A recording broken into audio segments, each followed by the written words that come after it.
It's back. He hits two back. He's done it. Sharma has done it. And the delirious.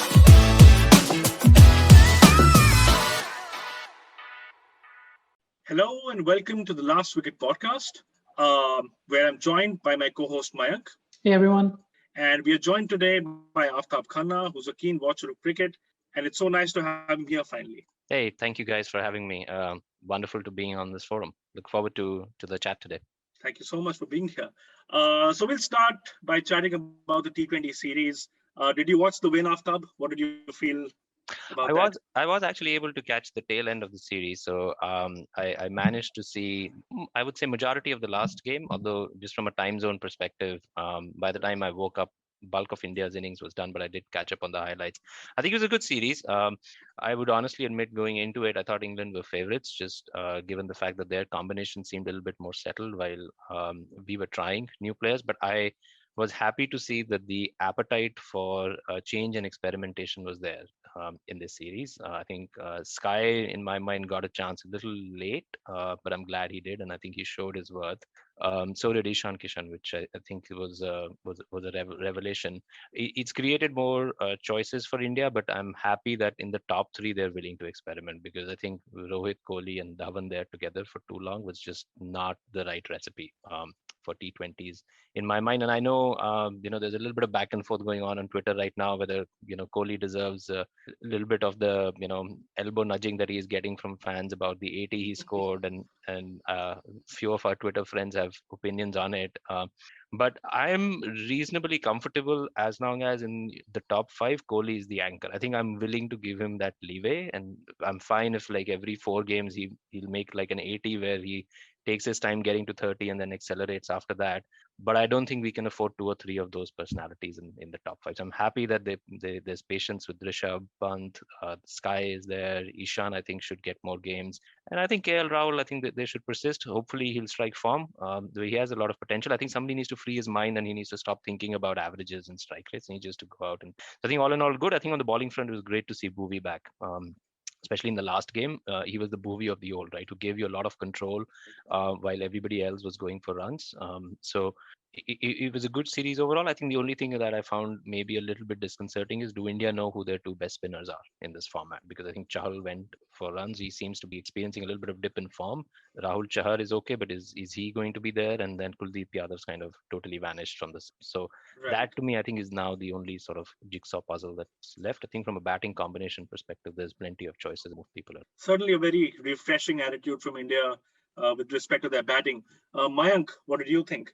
I've really summed it up well. I really enjoyed the fact that they were willing to, experiment a little more and not really focused on this series itself. Obviously, with the T20 World Cup coming up fairly quickly, they wanted to try different things. And one of the things that I enjoyed was, somebody like Washington Sundar, who's been part of the setup for a while, has always been used as a new ball bowler. They tried him in the middle overs. So it was a good idea to try those combinations. Some worked, some didn't, but that's okay. That, gets us closer to the final 11 that we need. So I overall pretty happy. And I completely agree on the Kohli comment as well.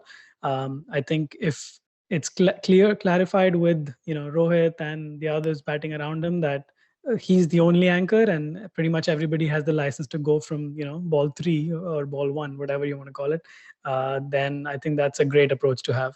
Yeah, I think the only question, like Aftab said, is about the spinners. Chahal has kind of fallen back again. Kuldeep is out of the system again. So they'll have to experiment with Rahul Chahar. I think they're going to have a couple of series before the World Cup as well. BCCI has its own way of doing things. Right. So white ball cricket is all the rage nowadays. It's easy to bat. Chasing 200 is easy. But on the contrary, in the red ball game, you have falling batting averages. So if you look at the data from the last 5, 6, 7 years, in 2014, the batting average around the world was 35, but it's fallen consistently since then, and it hangs around in the late 20s nowadays. So test match batting is going through a bit of a crisis, a bit of a correction. So we'll talk about this today in today's episode. We'll try to attack this from multiple angles. So I'll get into the meat of it and throw the question to Aftab first. So there are multiple reasons for this, right, that people propose. One of them is the flattening of conditions in white ball cricket, which makes it harder for players to sort of adapt to the red ball. What do you think about that? Does that contribute? So I have a slightly contrarian view on this. I don't necessarily feel test match batting is in crisis. I think what you're seeing is compared to the last decade, test match batting is reverting a little bit towards the mean. And the reason why I say it is I went back and dug up about 50 years of data on Cricinfo and StatsGuru. And so I went all the way back to 1971, right? Because people talk about like glory days of test match cricket and all that. And it's interesting that when you look at decade by decade chunks, starting from like 71 onwards, there's one decade that kind of really stands out as effectively, the most glorious decade of batting, and that was between 2000 and 2010. And it's fair when people say that in the 2000s, there was a lot of batting proliferation, and the numbers bear it out a little bit. Like if you look at it from just aggregate numbers for the whole decade, the 2000s were a bit of an exceptional decade because every wicket came at an average cost of 35 runs. And in the 1990s, that number was 31 runs, and in the 80s it was 32 runs, and in the 70s it was actually 32 as well. Right now, granted that in the 80s and the 70s you had lesser number of teams playing Test cricket, and so the number of Test matches themselves in aggregate were lower. But in the 2010s, it started to revert back a little bit towards the mean of about going back to about 32, what it was in the previous decades. And my theory is I think we probably over-index a little bit on the white ball cricket. I mean, white ball cricket's been around for almost 30 years now. If we include take like the 1992 World Cup as kind of like the starting point when it became more ubiquitous. I think what happened is the decade of 2000s saw more Test cricket being played as Zimbabwe, Bangladesh, a lot of these countries started playing. Sri Lanka themselves started playing much more, and the pitches were much more batsman friendly. But then also there was a little bit of a dip in the quality of bowling, and I'll speak to this. There's some numbers that I dug up that kind of supports this hypothesis. And now you're seeing a little bit of a reversion where the pitches have become more bowler friendly, whether it's seamer friendly or spin friendly across different continents. The quality of bowling attacks correspondingly has gone up, and there's evidence to prove that in a few of the countries when you look at their numbers.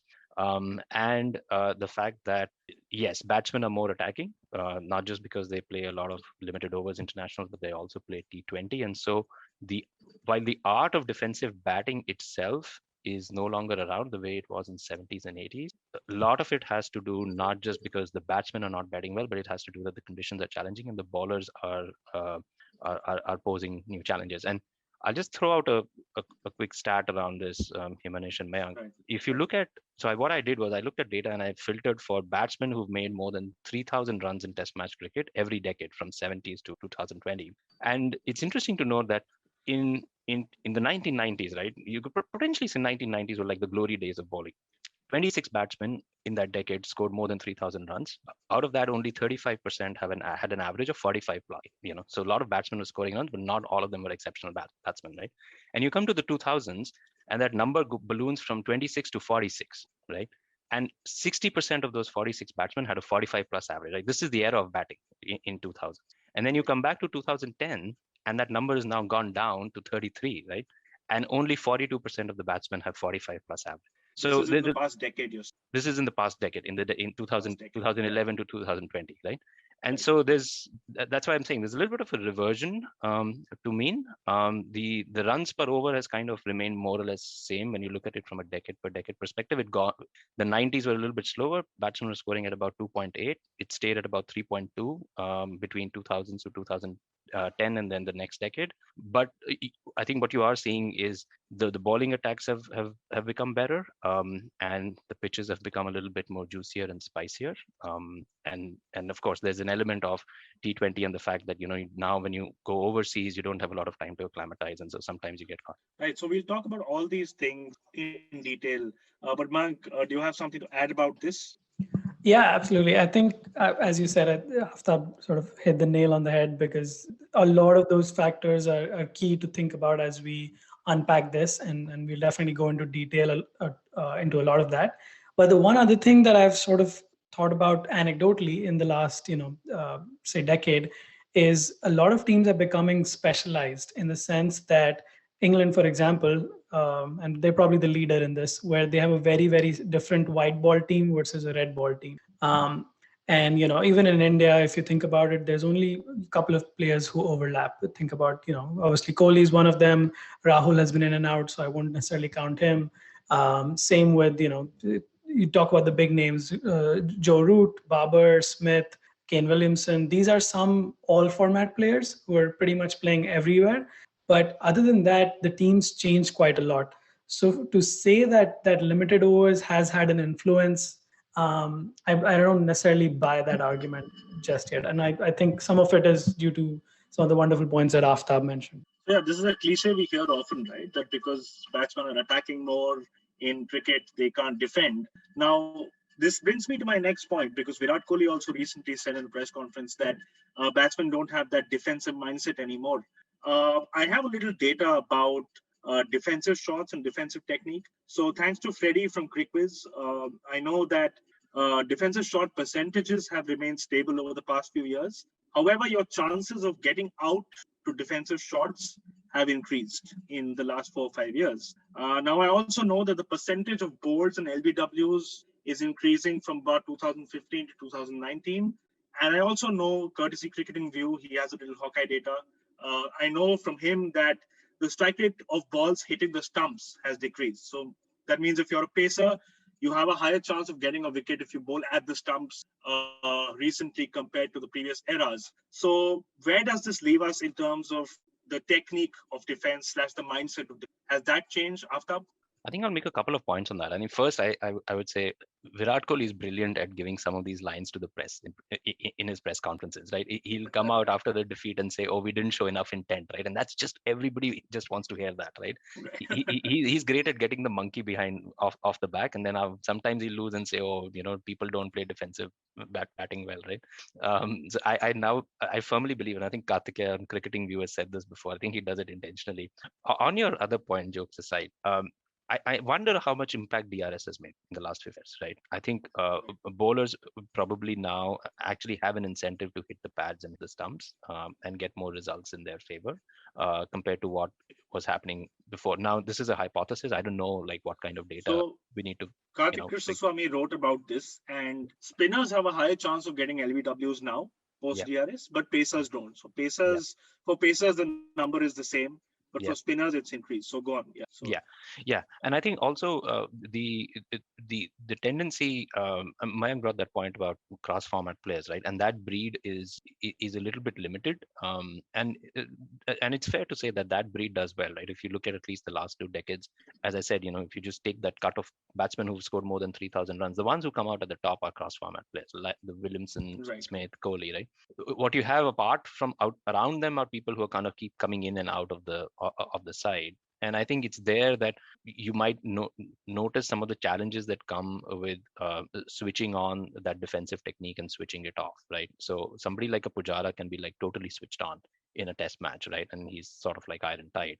But someone like and Kohli is exceptional, so he's able to kind of, able to manage it across formats. But some of the other players, like Rahul is a great example, right? There's someone get caught in between, how many shots do you play and how much do you leave? And I think it's there especially when the batsman is playing more attacking shots off his body and off his stumps, there's a tendency they'll miss, they'll get bowled, they'll get, trapped in the front, especially if the ball is moving. And we have been playing on wickets in the last 4 or 5 years, particularly in places like England and New Zealand, where there's more assistance to the bowlers and the bowling attacks are much better. And I think that's contributing to this trend that we are seeing. Yeah, I think to add to that, the other pieces, look at bowling averages, as you said, there's a slightly better chance if bowlers bowl at the wicket today to get a wicket than a few years ago. But if you look at bowling averages in 2018, it was 27. The last time it was that low was 1959. For spin bowling, 2018 was 30. The last time it was that low was 1969. So it's not just, something happening drastically. It's not a adjustment that happened over 2 years. Let's say they started playing a lot of T20 cricket in 2015, and for some reason, because of that, their techniques changed or they started playing more shots. It's been a big change over 4 decades. So that tells me that it's definitely more than just batting techniques. And I think that's where Virat Kohli is a little bit off on this one. Yeah, and I think the data supports that also, Mayank, and which is why I think, Himanish, when you posed this question prior to to this podcast, right, I tried to take a little bit of a sort of a climate kind of a view, not a weather view of this data, right? And let's Right. not pick like one specific year, or this was the hottest year in the decade, and the last time it happened was in 1890s. You take a little bit of a longer view, so you get a bit bigger trends. And the same analysis that I applied on the batsmen, I tried to apply on the bowlers as well, right? So I took like these five or chunks of 5 decades, and I looked at bowlers who took more than 100 wickets in each decade, right? And so how many of them were averaging, let's say, under 25, right? Under 25 is a sort of a reasonable benchmark of a bowler who's doing really, really well. Yeah. And it's interesting that, again, it kind of jumps out that in the 2000s, the bowlers were really under the cosh, right? You had 34 bowlers in that decade who took 100 plus wickets in those 10 years, but only 1 in 5 had an average of under 25. So those wickets were coming at a really, really high cost, right? And you look back at 2010, 2011 to 2020, the number went up slightly to 36 bowlers compared to 34 in the last decade who had more than 100 wickets. But now 1 in 3 had an average of under 25. And that number is fairly similar to what you saw in the decades of 80s and 90s. I think 80s were probably like the best decade because 1 in 2 bowlers had an average of under 25 if they were taking 100 wickets. And so that's the time when you had Michael Holding and Malcolm Marshall and Joan Gunn. Those are the guys who are dominating it. The 90s are still fine. 90s is about 35%, right?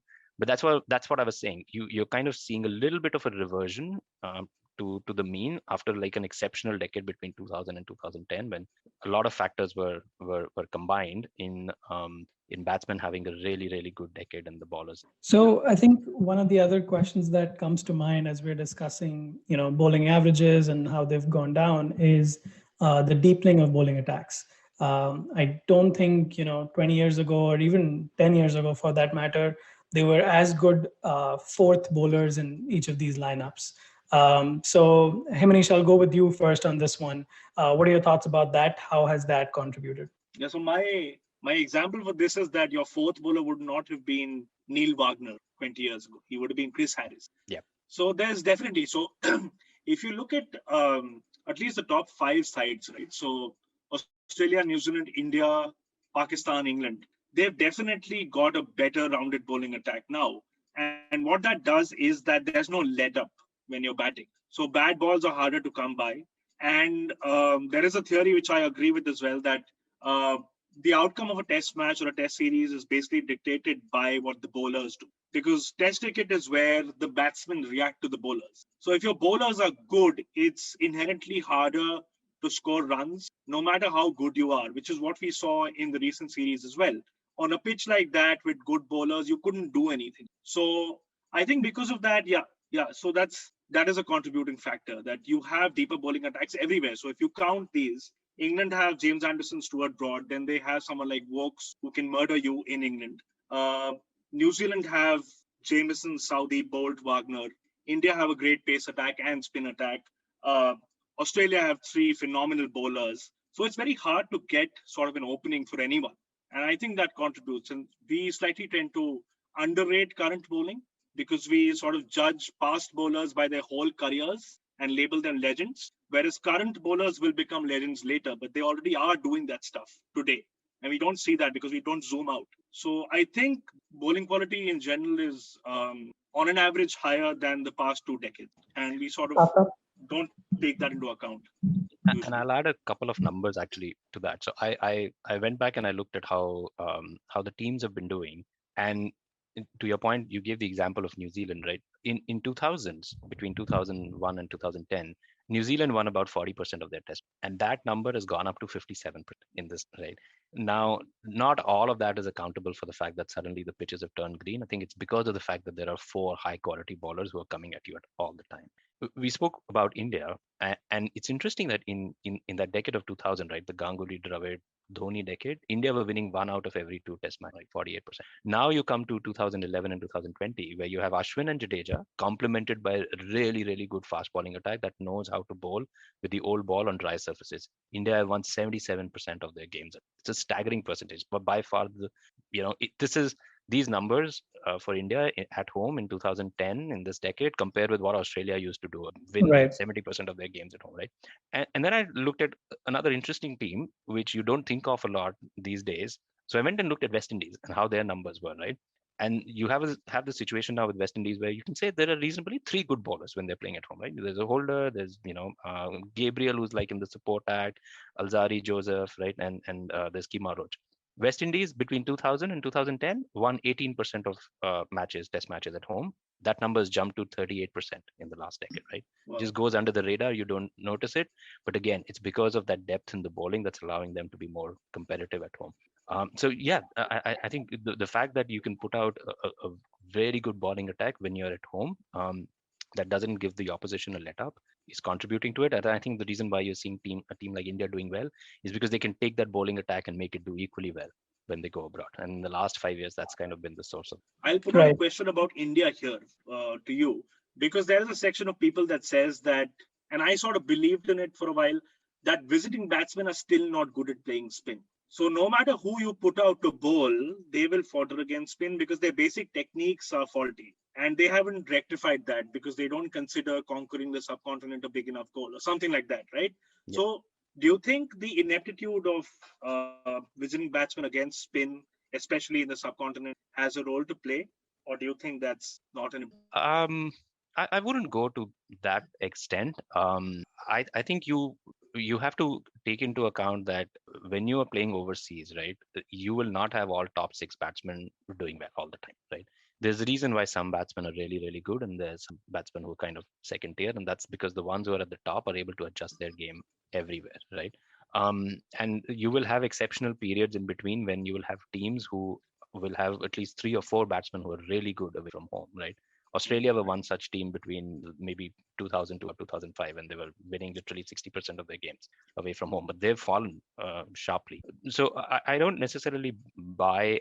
I agree that the technique is a big challenge. It takes time to adapt, but I won't buy the argument that suddenly now in the last 5 years there's ineptitude, whereas it wasn't there before. I don't think the challenges have changed. As I said, 2 or 3 things have happened. I think one, you have now 2 spinners who are really, really good.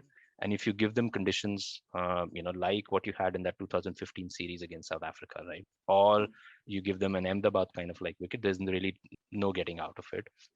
And to some extent, when I looked at data, Himanish, there was a tweet that, Yuvraj had put out, maybe it was after the Ahmedabad test, right? Where he said if Yeah. Harbhajan and Kumble had bowled on these wickets, they would have got 1,000 test match wickets. And I dismissed it out of hand at that point of time as like sour grapes. But there's a little bit of a merit to that, right? Because when you look at the data, I think you realize that in that decade when Harbhajan was there, Kumble was in his last years, there was actually, a lot of batting friendly wickets that were being rolled out across the globe, not just in India.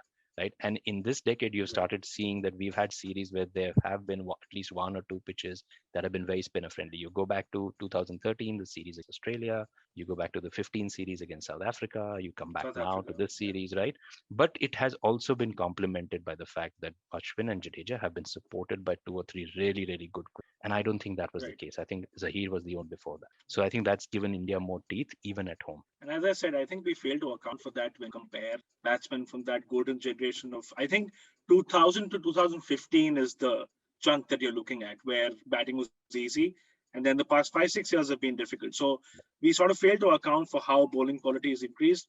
I think also, as I think Mayank mentioned, that teams are specialized now. I think that's led to a lot of deepening in quality because bowlers need to be preserved a little more. And because you have specialization, you have better bowlers in Test cricket now for all teams. So Mayank? Yeah, I think the one thing I'll add is from a pace bowler perspective, I grew up, like Rahul Dravid became my hero when India drew that 2002 series in England, 1-1. And I thought, wow, he's just unbelievable. There's nobody like him. And now I look back and now I think, but Alex Tudor was the bowler then. There was Dominic Cork, who were averaging 30 and 34 in English conditions. So that wasn't a great attack. I think about the 2003, series in Australia where we, managed to do 1-1. That bowling attack had Brad Williams, who played 5 Test matches in total. So Nathan Bracken. Nathan Bracken, who was a decent limited overs bowler, but not as much of a established Test bowler. And the same thing applies, and the same thing does not apply today. Like if you think about Bhuvneshwar Kumar, who I think all 3 of us really like, we'll know that we keep scratching our head, how is this guy not in the test side? And that's sort of the depth of the bowling attack that India has today. And India definitely is one of the better teams, but it's not just them. Think about Kyle Jameson being the fourth bowler. Think about somebody like James Patterson and Jackson Bird, who takes 8 wickets against New South Wales, not even being in the Australia A or Australia lineup. So that's the pace side of it. But other than that, if you think about spin as well, people always talk about how Ponting was mediocre in India. But what they often forget is in 1999, he had a really good series against Murli. So what it kind of shows is it also comes back to what is talked about a lot these days, that's matchups. And a lot of these players, were able to play spin, but of a specific kind, or, had difficulty against a specific type of bowler. And Rahul Dravid is a key example, again, going back to him. His peak sort of finished around the 2006 timeframe. And if you look at his record in Sri Lanka after that, he played 6 test matches and averaged 22. Now he's known as the wall who, did so well away from home and all of that. And there's some truth to that. Obviously, it's not based on nothing, but it kind of shows that there were batsmen even then who struggled against spin, well-established batsmen as well as new batsmen, who were technically not doing so well. So in my mind, not that much has changed, which is, pretty much like Aftab was mentioning. That's a very great point you make about matchups, right? I think we tend to sometimes ignore the specifics and make more broader generalizations that, oh, so and so can't play in these kind of conditions. And I think that's that's very important. Now, on the point around Ponting, right? The one of the pieces that which KK wrote about celebrating Harbhajan's 20 years of his stellar series, right? Ponting actually mentions, right? Ponting actually mentions that I was being coached in generalities. Right, people like positive intent and all of those things, but nobody gave me the specific advice that how do I counter the bounce, because the bounce was what was totally new for him. Right, he's played. There's no other spinner that you could point to and say, oh, Ponting was funny. Right? But there's a problem with one specific ball, right? And it's the same thing with India. You see, like Murli's record in India.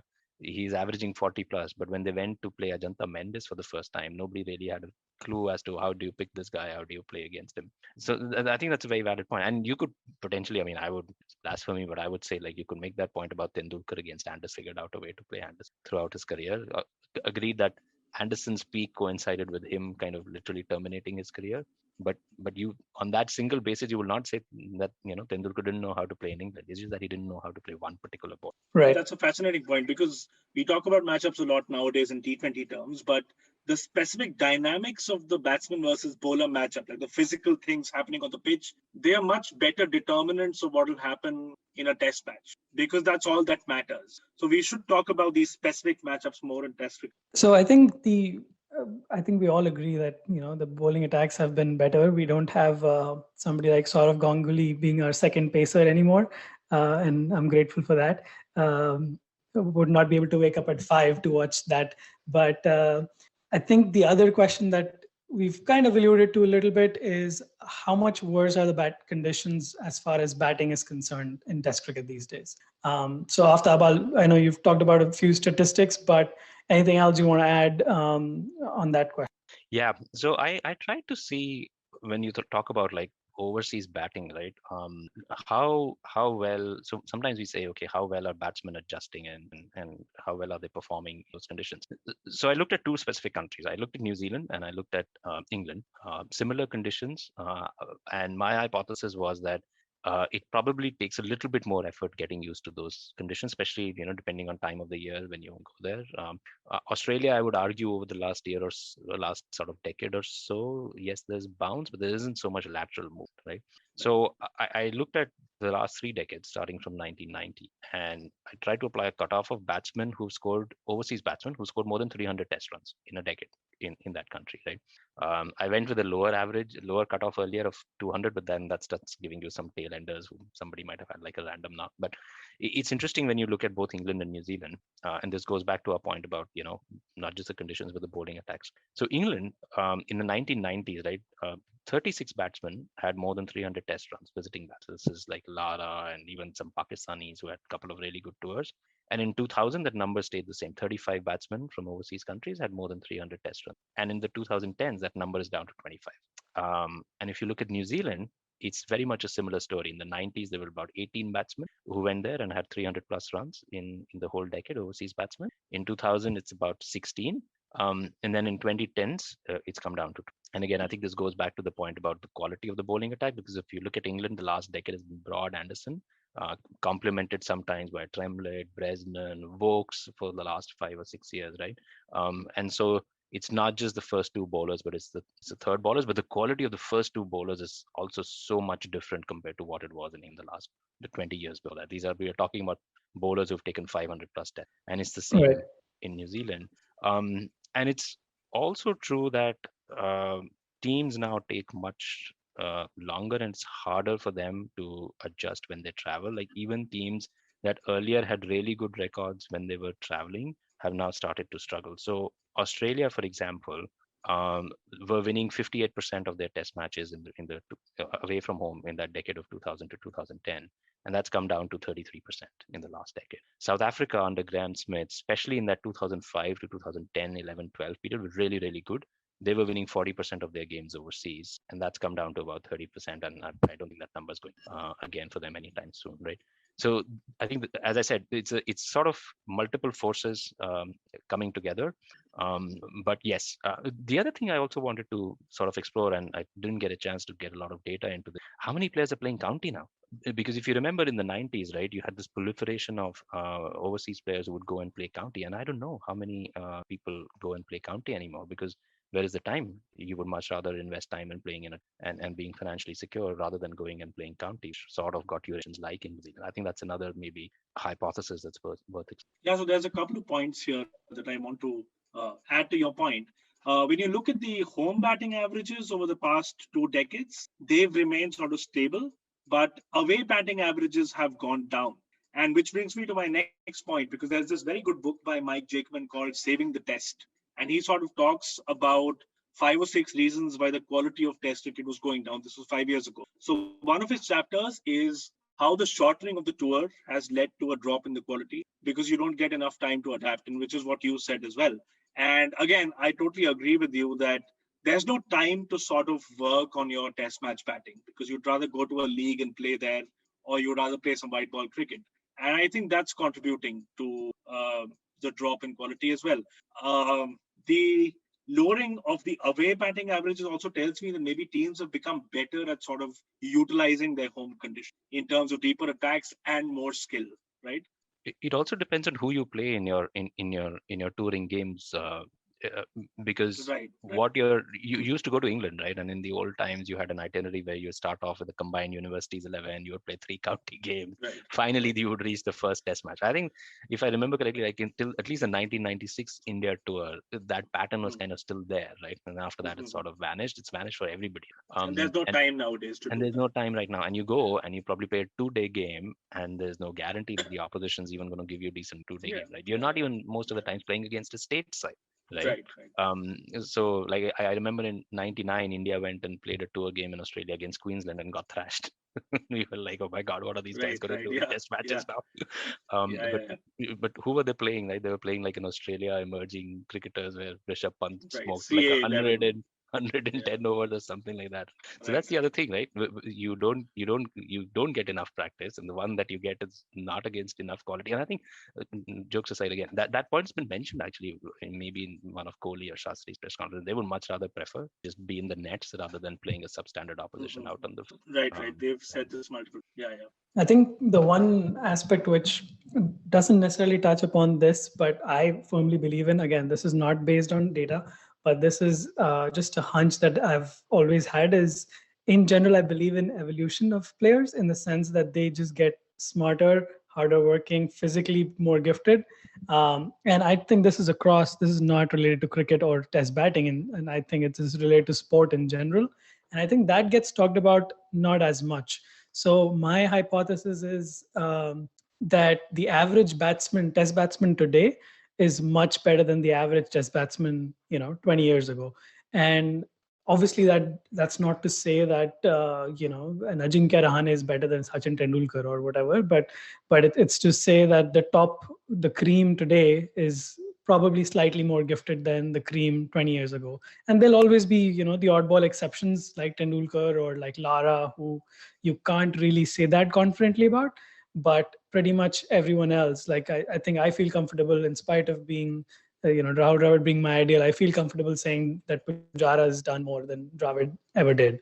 So, that's another aspect that doesn't get talked about as much. And I think we keep saying, oh, well, Pujara averages 48, Dravid averaged 52. But what we, all these factors that we talked about, deepening of attacks, the conditions being much worse for batsmen, not enough practice, all of that contribute to that showing up as 48 when realistically in another era he would have probably been at 60 or 65 or something like that. And I'll give you 2 or 3 numbers around that, Mac. So when I was looking at the 1990s, right, I messaged Himanish and I asked him, I said, can you make a guess who's the batsman in that decade of 91 to 2000 who scored the maximum number of test runs in that full decade? And it's a very surprising answer. The answer is Mark Waugh, right? Just by terms of aggregate, Mark Waugh in those 10 years scored 6,900 runs, but his average was 42. His brother Steve scored 400 lesser runs, but at an average of 56. And we talk about a lot of other batsmen. I'll give you a couple of other numbers. In that list, when you see 3,000 plus runs in the decade of 90s, there's Michael Atherton, 6,400 runs at an average of 38. There's Mark Taylor, 5,700 runs in that decade, average of 39, right?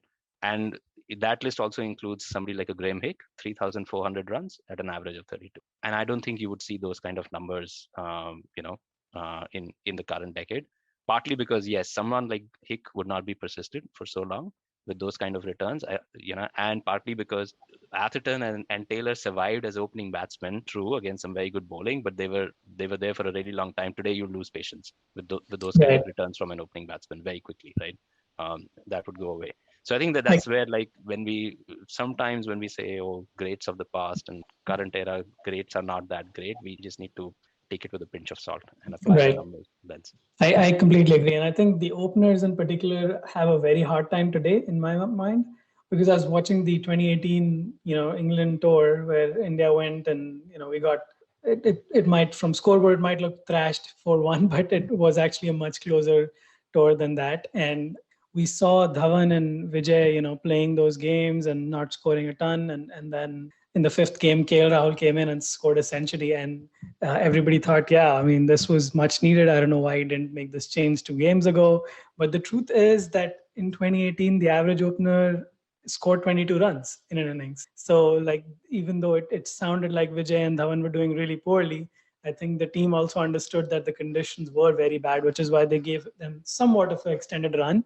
But as you said, like somebody like Graham Hick wouldn't even have lasted.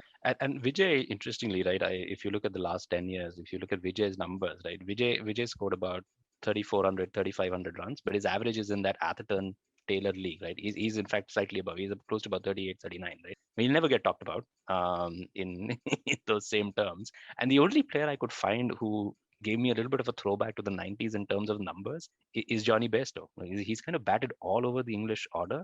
I was staggered to see he's played close to like 70 tests. Now, if you include the England series, he's like almost at 74, 75 test matches, about 4,000 plus runs, but he's averaging 34, right? And he's kind of floating all around. Now, you can't make an excuse in Johnny Bairstow's case that this is a wicketkeeper batsman, right? If your number 7 gives you 34, hey, I'll take it any day of the day. But Bairstow's batting at 3, he's batting at 4, he's batting at 2, sometimes he's batting at 5.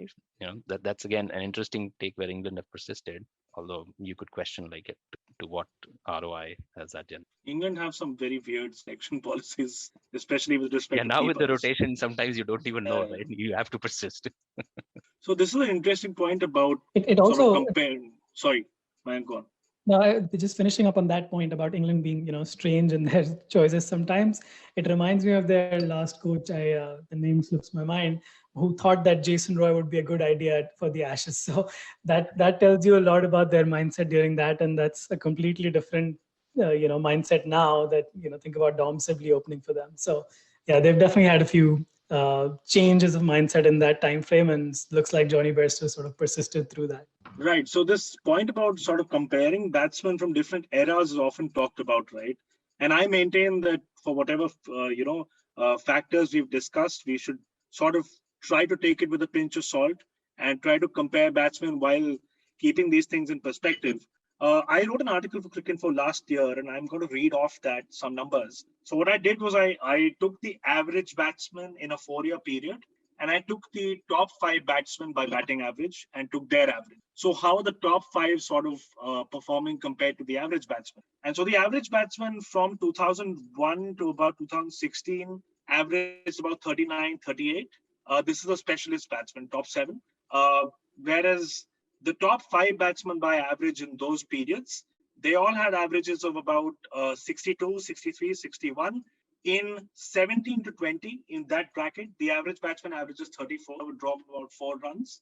The top 5 average 58.6. So that is also a drop of about 3 runs. So it's proportional, and you've got to take it in consideration when you talk about comparing batsmen, because there's a lot of people who sort of belittle the Indian batsmen today that they can't play spin, but I don't think that's true. And I think there's a couple of outrageous events that drive the narrative. You know, if you collapse to someone like Moeen Ali, who's not a specialist spinner, then that sort of builds on the narrative that, you know, they can't play spin. Whereas you have, you know, teams collapsing to Clark in 2006 or things like that. So I think the narrative is sort of driven by these outrageous instances. What do you think, Aftab? You've watched a lot more cricket than I have. So what do you think about these comparisons? I don't think I watched more cricket than you in the last few years or so, especially since now I'm on the West Coast and I have a couple of kids, so my hours are very limited. But we spoke about matchups. Here's a matchup for you, right? If you want to bring a spinner in Indian conditions against Indian batsmen, particularly right-handed batsmen, and you want him to be successful, get a medium fastish left-arm spinner who can ball between 87 to 92 miles an hour, right? Monty Panesar, to some extent Jack Leach. Do you know who the most successful? Do you know who the most successful spinner, overseas spinner in India has been in terms of wickets taken? Derek Underwood, 54 wickets in 16 Test matches, all-time record in India, right? And it's very decent bowling average, 26. And it's right. I remember I was talking to Vijay Armugam on one of the earlier podcasts, and he was making the same point that people say, "Oh, Gavaskar was a great player." He's probably a bunny of Underwood. I didn't get a chance to see how many times Underwood dismissed Gavaskar, but Underwood's record is excellent. And on this point, this is the one that irks me when people say, "Oh, the modern Indian batsman can't play spin." So I Cricinfo, I went back and I looked at who are the top sort of 10 wicket takers or 15 wicket taking spinners in India, overseas spinners in India all time. And I tried sorting by wickets, I tried sorting by averages to make sure I wasn't missing anything. And there are only 3 modern names who come in that list of the first 15 or 20 names, right? It's Sucklen, who had a brilliant series in 1999, right? He's averaging 20, took about 24 wickets for 4 Test matches. You have Nathan Lyon, who has about 34, 35 wickets in India, but at a high cost. He averages about 30. And then you have Swan and Panesar, who had reasonably good returns in those 2 series. Although Panesar, if you take it across the number of times he toured India, his average is not so flattering. But the other names on that list, right? People with really good averages: Richie Benaud, 52 wickets in India. Lance Gibbs, 39 wickets at 23, right? Wow. Ashley Mallett.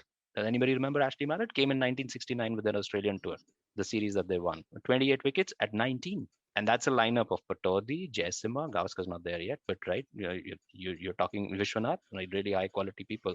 So you look down that list and you struggle to find recent players or recent names, right? And if you again take that climate versus weather approach here, you scale back, the numbers will tell you the last decade has probably been the worst time to be an overseas spinner visiting India. Overseas spinners have had the highest average in terms of picking their wickets. They've averaged 44, and their economy rate has been 3.5, right? And if you go back a few years till maybe about 90s or 80s, they were still in aggregate averaging about 43, 44, but the economy was 2.5. So they were at least not leaking runs. So now you have a situation where the Indian batsmen are more attacking, not giving away runs. And again, I sort of go back to that point, right? We pick up specific episodes and we sort of blow them out rather than looking at a bit bigger picture. Yeah, and it's very irksome also on Twitter, because I think there's a huge mass of people from that 2000s era on the internet now who can't get rid of that idea that Tendulkar and Dravid were some sort of demigod pair, and they can never be trumped by anyone. And that becomes a sort of a talking point repeatedly on Twitter. And I think all these factors that we've talked about. Now, finally, I want to ask you, should we sort of recalibrate our conception of what a good score is or a good partnership is, because we've grown up in that 2000 to 2015 era where your 550 was a good big score, your 200 was a good partnership. Now because we're sort of reverting to the mean of test cricket and going back to uh, lower scores, should we sort of rethink what our good score, our good partnership in terms of batting? I always feel you have to answer that question in the context of the surface, and I don't think you can answer it in a broader generality. So one of the things that I try and do, if let's say I haven't watched any live action and I land up on Cricinfo and I look at a scorecard, when I'm looking through the commentary and the comments, I'm trying to get a sense of, okay, what's par on this, right? Because that gives you a sense of, okay, who is reading the wicket how. And so if you see, when you, let's say, saw the first test match in Chennai, right, and how England were playing, right, and if 500 is par on that wicket, then you kind of know, okay, they're batting, we're in trouble. You have to score 450. If you fall short, then you're in trouble. So I think the answer has to be kind of contextualized based on certain conditions and what you're playing at, right? A good score and a good partnership on that first test surface at Chennai was very, very different from what the surface was for the second test at the same venue with the same teams. And I think that will probably be true. I do think that we are seeing a little bit more variance in the dig of pitches as well across different countries and in different locations. And probably, part of it has to do with the fact that they're being played. And sometimes you have to roll out a 20 surface on the same ground, and then you need to roll out a test circuit, test cricket. And curating is not a science. There's such a big spectrum on it. You really can't land it exactly. So my long answer short, I think it's contextual in my mind. I don't think we can define the rules and say, oh, now suddenly the mean good score in test cricket has shifted. So if you'd asked me that question first, I would have said yes, but Aftab has bowled me over with the answer. But I think, yeah, it's true. Like definitely, the context has to be seen, because that first Chennai test is a really good example in a series where pretty much every pitch was of a different caliber. So that's fair. But I do think that in general, we can say comfortably post 2017 that 400 is the new 500, or like 350 is the new 450, whatever you want to call it, whatever that number might be, because we're consistently seeing bowling averages fall by 5 runs per wicket. And you might just say, oh, that's just 5 runs, but when you think about it, over 20 wickets in a test match, that's a significant difference. So I do think that there needs to be a certain sense of calibration of stats to that matter, because we'll see a lot of people say, oh, Rahane hasn't scored 100 in 2 years, but people don't necessarily see that apart from maybe the Chennai first test or the odd test here and there, the wickets have been pretty challenging. So the average batsman has averaged 30 or whatever that number might be. So expecting somebody to score a century is pretty much playing out of their skin, kind of what Rohit did in the second test on a spinning track, making that brilliant 150. So I think there definitely needs to be that context in terms of raw stats, but completely agree from looking at an individual pitch, an individual game point of view. The one area where I do think some recalibration may be required, and I find this space fascinating, and I think it's very evolving. We'll have to look at data for another 3 or 5 years to figure out if this is a trend or if this is just like one swallowed summer. And it got brought up in one of the other podcasts that I was listening, so I won't claim credit for it, is the success of chasing a fourth inning score in test cricket. And I think what is a good score on a good surface, a flat surface, reasonably good surface in fourth innings, the expectation might change, because I don't think 10, 15 years back, you would have expected India to do they did at the Gabba, or you would have expected the West Indies to do what they did at Chittagong. And this goes back to a little bit of a circular point that when we say quality of test match batting is going down, I think in fourth innings, I would argue the quality of the approach and test match batting in fourth innings is becoming better, because people now want to win and not necessarily save. test Right. cricket. So if you feel that it's a 350 or even if it's a 400, you have people in your lineup who are used to scoring quickly. The wicket decent, you will make a and I think this Indian team has definitely demonstrated that they tried to do it in Sydney, lost a few wickets. They tried to do it in the Oval, which you could reasonably argue Rahul and Pant played for a draw, but they did not, right? And they did it at. So it's an interesting space, and I would like to see a little bit more data over the next 4 or 5 years to say if this holds, or are we just seeing a few aberrations here of successful chases? I think there's not really much to it. Yeah, that's a really good point, because the moment we talk about fourth innings chases and just teams thinking that it's possible, I'm reminded of India in 2014 at Adelaide, which, if I remember correctly, was Kohli's first test as captain. And he was, it almost felt like he just knew that we were going to do it. It was that sort of belief that he had. And we were chasing 340, which we hadn't chased since 2003 outside of India.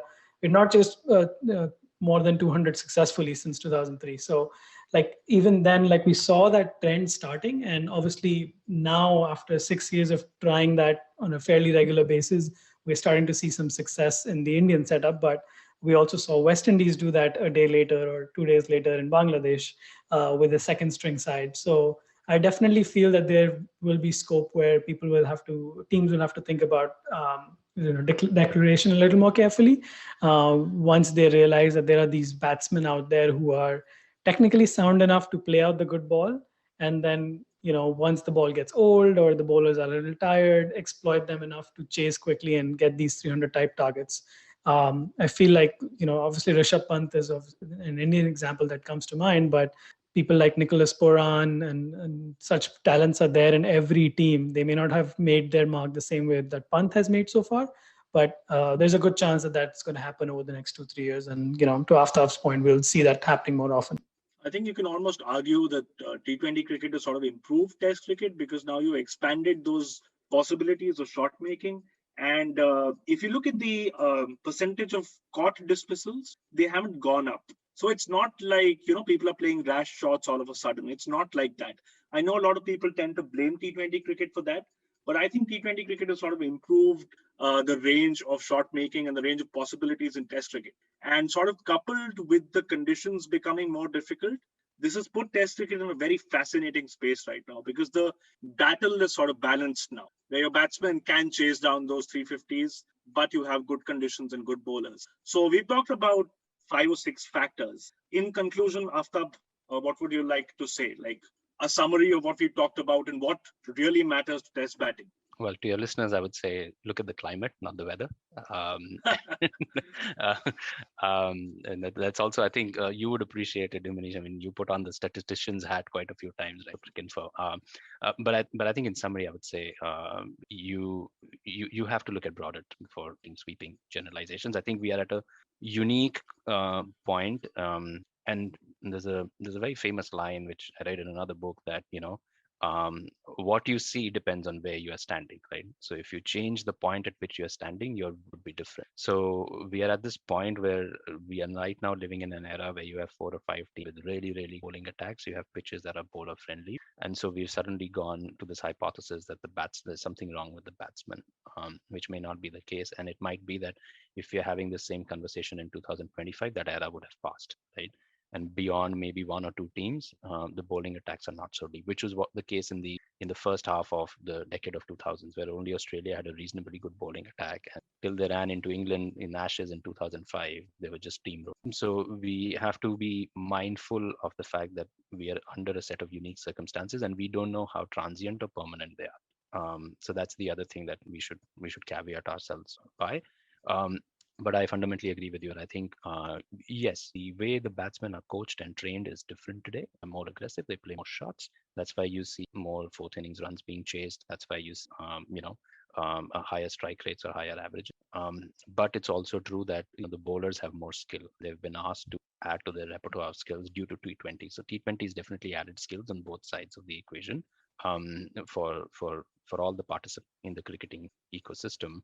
And I come down to the fact that I always want that the pitches should be competitive. They should have something both. And I don't mind a rank turner that gives more lever to the spinners, and I don't mind a lean top that's more to the seamer. I would much rather take it over a flatbed like Lahore 2006, where everybody has a chance to just statistically boot. Right, fabulous, Mayank. No, I agree. I think definitely I don't personally think that, batting quality has dipped by a large margin. There might be certain teams where you can say, okay, West Indies doesn't have the same batting quality that they did in 2000, but more or less, I think that's an exception rather than the rule. And one of the good points you brought up was T20 batting and its impact. I definitely think it's gotten a very positive impact on Test cricket. And initially I was very much, of the opinion 10 years ago that T20 is going to ruin Test cricket. And the more I've looked at it, I've felt that no, I think it's actually improving various aspects of Test cricket, whether it's fielding, whether it's just batting quality, whether it's ability to chase in the fourth innings, as we talked about a little bit. So overall, I think it's more nuanced than just saying, Test batting has dipped. The only thing I would add before we wrap up is one thing that as fans, people should be mindful of is that there's still compartmentalization in the formats. And so the metrics that you apply to judge success have to be a little bit different. Like you can't look at strike rate as a measure of success in Test match cricket. Just like average is not a good measure of success in it, right? So you are talking of different skill sets and different sort of formats. There is transferability of skill sets across them, but you can't measure success. Right, and that talks to our debate about Pujara. Right? I was about to say That's basically my underhanded way to say get off his back. Right. All right. Wonderful conversation. Thank you, Aftab, for joining us. Thank you. And it's been a pleasure to have you and have this very deep conversation on Test batting. I hope people listen in, people show the kind of patience Pujara should this podcast and listen through. But they won't have to listen for 6 hours like he has to bat for that long. Right. It's slightly shorter. Right. All right. Thank you so much, Aftab. Thanks for having me.